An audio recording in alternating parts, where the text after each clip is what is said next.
बिस्मिल्लाहिर्रहमानिर्रहीम। मोहतरम नाजरीन, अस्सलामु अलैकुम वरहमतुल्लाहि वबरकातुहू। गुरूर और तकब्बुर ये एक ऐसी बीमारी है जिसका इलाज मुश्किल ही नहीं बल्कि नामुमकिन है। कहते हैं एक दफ़ा का जिक्र है कि बीवी अपने शौहर के साथ बैठकर खाना खा रही थी कि किसी ने दरवाजे पर दस्तखत दे। बीवी ने जाकर देखा कि कोई फ़कीर है।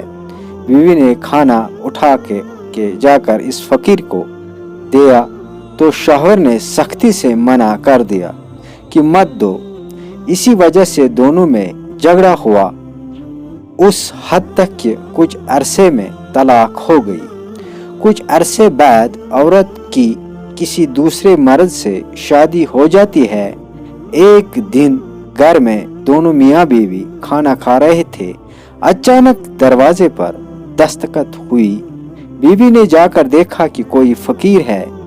बीवी घर के अंदर आई कि फ़कीर को कुछ उठाकर दे दे तो इसकी आंखों में आंसू आ गए थे।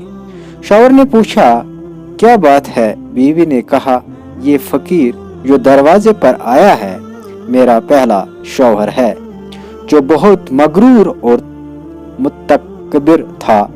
कल इसने दरवाजे से फ़कीर को खाना देने से मना किया था, आज वो खुद दरवाजे पर भीख मांगने आया है।